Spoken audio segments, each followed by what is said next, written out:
Okay, so now we're going to move from 4 to 7. So how developing the 4 foundations of mindfulness brings the development of the 7 factors of enlightenment. And here we have, it's a somewhat easy, well, it's a partly easy job because we don't have to repeat the whole thing 4 times, but just the first foundation of mindfulness is taken as the model or paradigm. Then the other 3 foundations of mindfulness just follow the same model. Okay, so the explanation begins with section number 30. Okay, so whenever the monk abides contemplating the body as a body, and so on that occasion, unremitting mindfulness is established in him. On whatever occasion, unremitting mindfulness is established in the monk, on that occasion, the mindfulness enlightenment factor is aroused in him, and he develops it, and by development, it comes to fulfillment in him. And if you pay close attention to the sentence, you see that the phrases used are not just alternative statements, are not just synonymous. It's not just a chance succession or sequence of 3 phases, but the sequence is actually meaningful. Because what we have here are actually 3 stages in the development of that particular enlightenment factor. So we have, on that occasion, the mindfulness enlightenment factor is aroused in him. And that indicates the initial stage. One is bringing into being that enlightenment factor. One is turning on the ignition, so to speak, or getting the ball rolling with that enlightenment factor. Okay, then the next phrase indicates the process of development. After it arises, then one has to sustain it and strengthen it. And so then this is the middle stage, which is, and it's generally for everyone, a long, drawn-out middle stage. He develops it. And then comes with the third phrase, there comes the third stage. By development, it comes to fulfillment for him. So this is the culmination, where it reaches full maturity. And you'll see that these phrases are attached to each of the 7 enlightenment factors.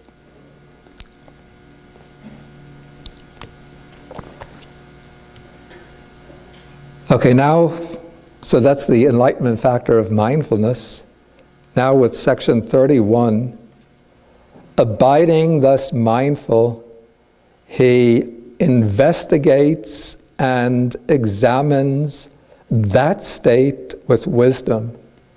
I think the Pali uses the simple word with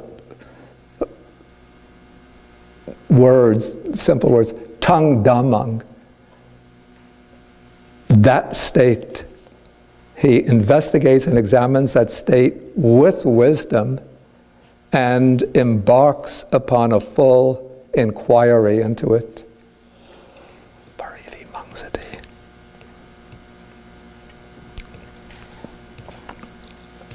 Okay, so it seems, though it doesn't, the sutta itself doesn't define what is meant by that state, but I would take it to be the breath itself, the in and out breathing. So he's investigating and examining the in and out breathing with wisdom and embarks upon a full inquiry into it.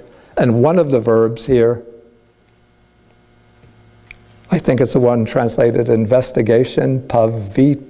I think it's pavichayati, or pavichinati,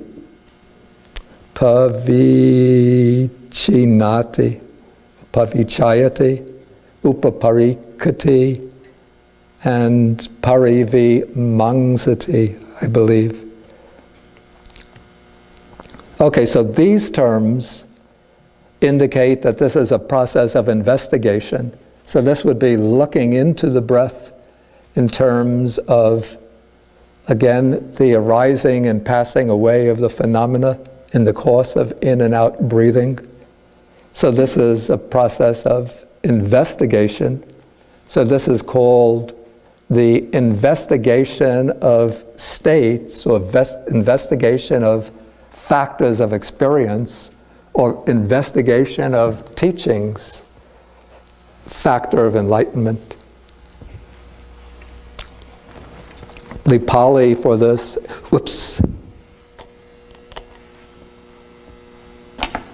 Yes, we don't need these.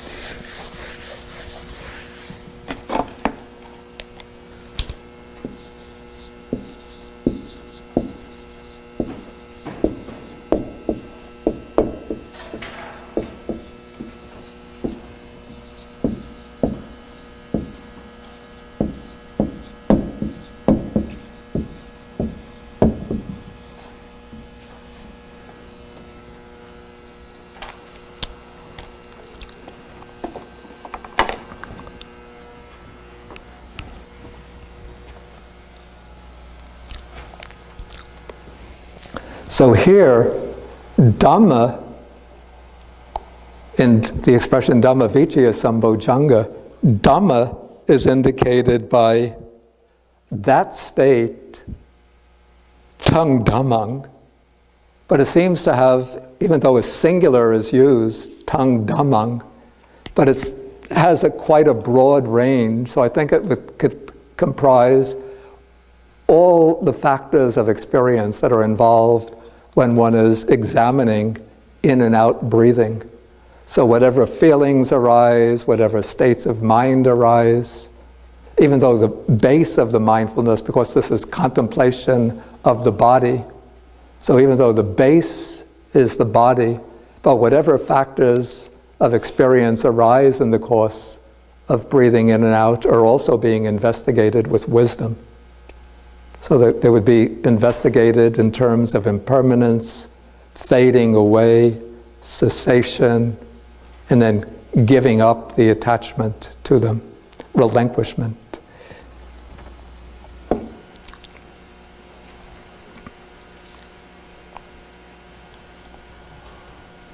And so even though it's said that one is investigating these states with wisdom, but this wisdom here apparently is not yet, the wisdom at the culmination of the path, but it's rather a beginning stage of wisdom. It's where the point where one has turned the simple mindfulness of breathing, aimed at stronger mindfulness and concentration, turning it towards insight. Okay, then it says that, again, we have the three stages of development. Then we have, in one who investigates and examines that state with wisdom, and so on, tireless energy is aroused. On whatever occasion tireless energy is aroused in the monk who's investigating, on that occasion, the energy enlightenment factor is aroused in him. Again, that's the first stage, the initial stage, and he develops it, the middle stage, then it comes to fulfillment in him, the third stage.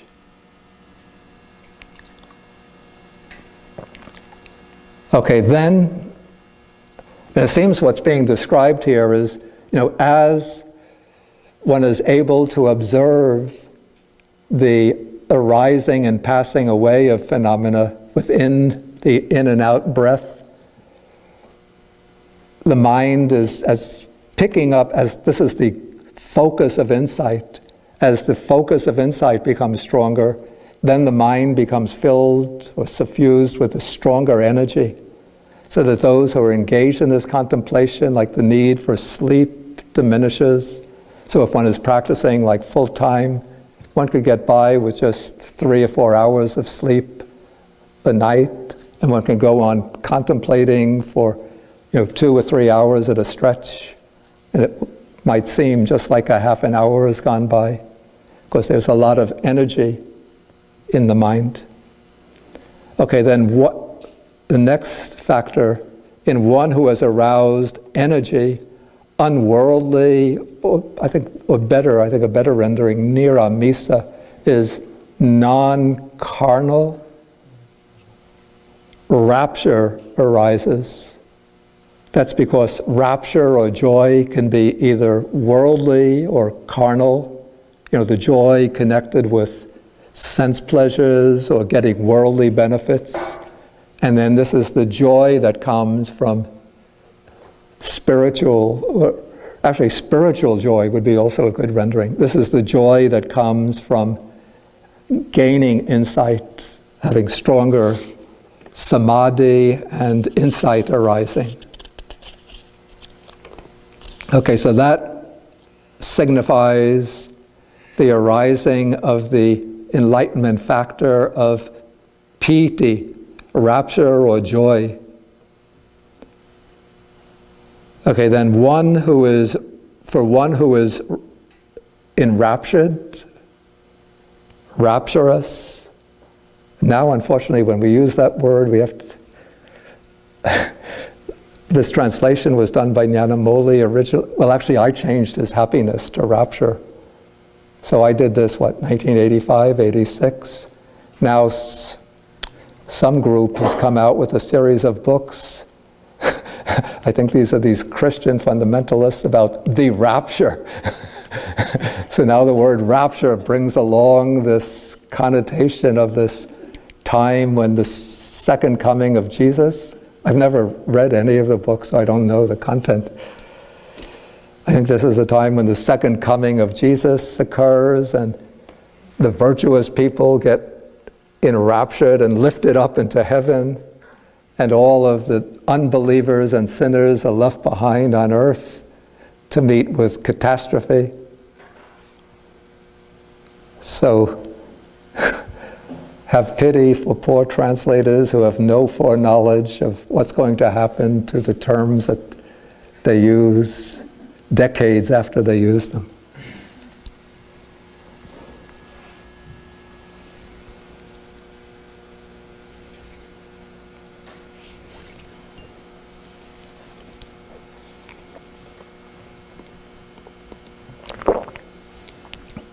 Okay, so for one who is rapturous,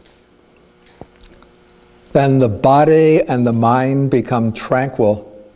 Actually, what happens when rapture or piti initially arises, there isn't that strong tranquility, but rather there's a kind of elation, exhilaration, which comes with sort of the initial bursts of the rapture. But as one goes on contemplating and sort of gets accustomed to the rapture, then it loses its excitement and it sort of settles down. It's sort of like that feeling when excuse me for the worldly analogy, but it's like when your old computer has been bogging down and maybe the screen is getting botched up and the memory function doesn't work so accurately.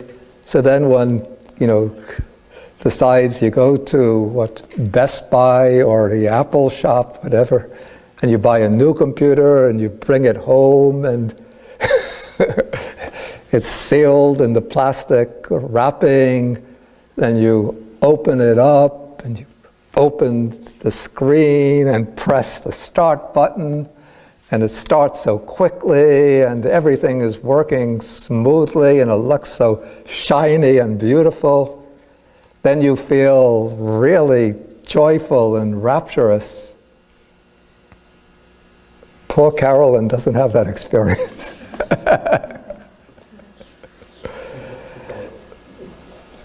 And then every day, maybe for the next week, you know, as soon as you wake up, you can't wait to open the computer lid and start the machine, waiting to see bang, bang, swiss, swiss, chup, chup, light, light. And new programs and faster programs, more sophisticated programs. But then 2 months, 3 months after you've been using it, you know, you still like it because it's a new, capable, efficient machine, but you've gotten used to it. So that joy of using it has just quieted down and become, you know, something that you're accustomed to, something habitual. So then the tranquility sets in. Okay,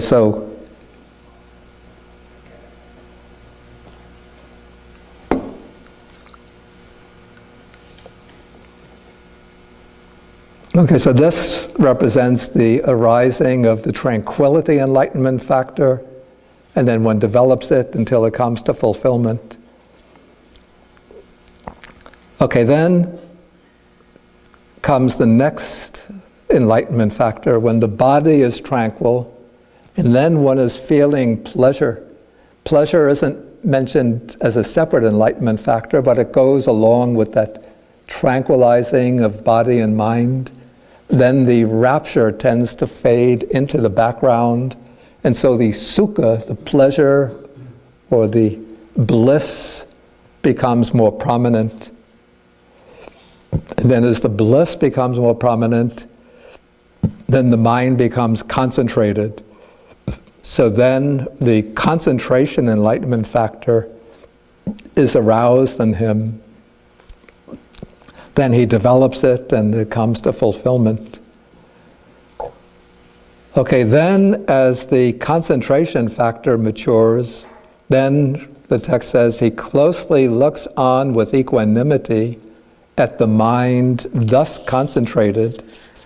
And so when he's looking on with equanimity at the mind thus concentrated, now the equanimity enlightenment factor has aroused in him.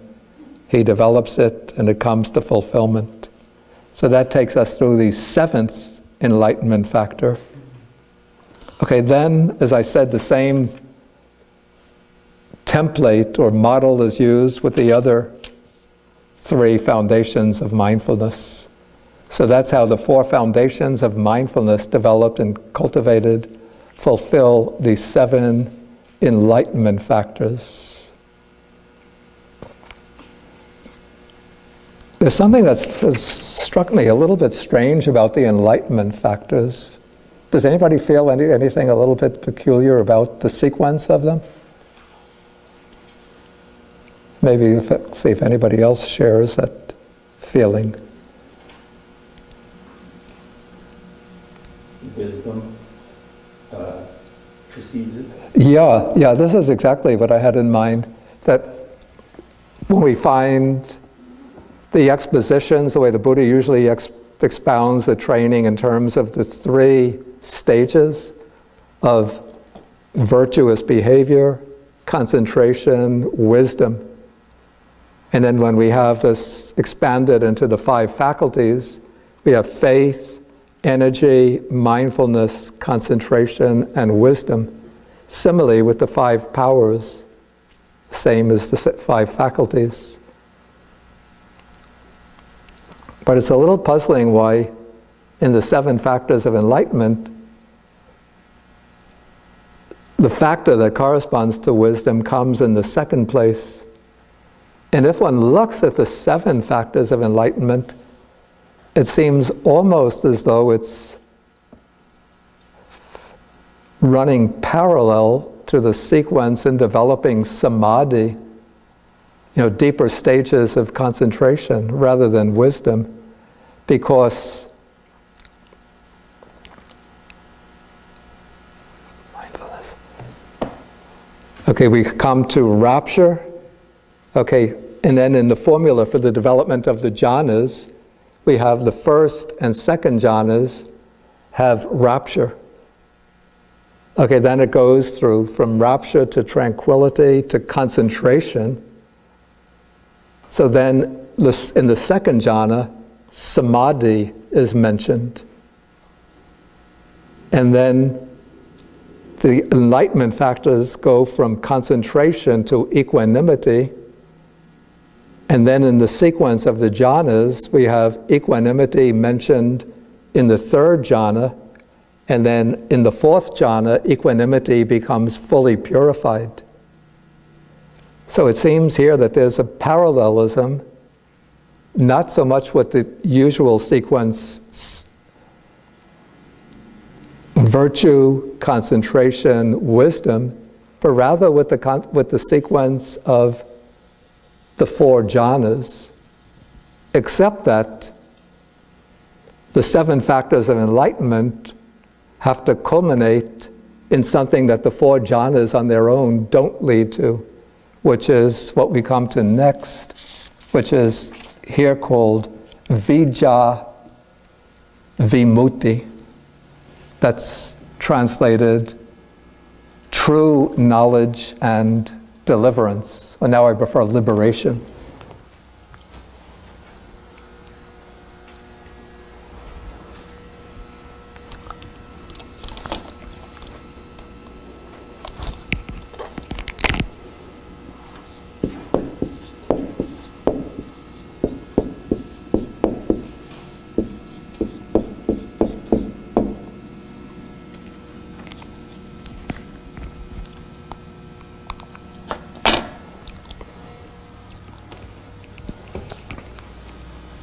So we could say that the vijja here, this is the true knowledge, and this we could identify with the knowledge of the destruction of the asavas, the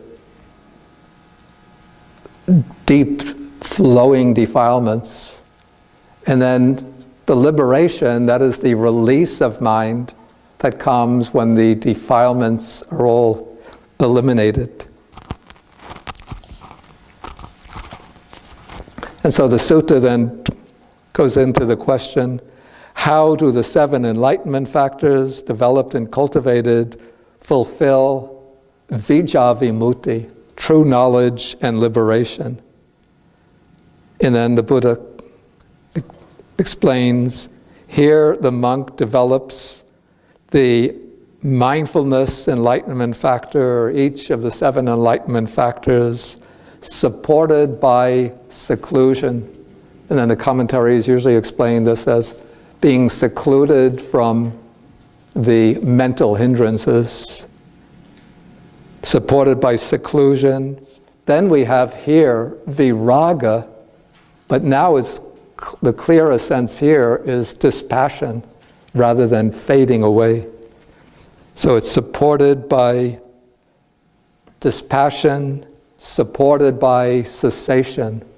I think here in the sense that nibbana, as the cessation of suffering or the cessation of craving, is the aim of the practice. And it's said to be practiced as ripening, maturing in relinquishment. The commentaries give very technical explanations of these terms, but we don't have to go into those technical details.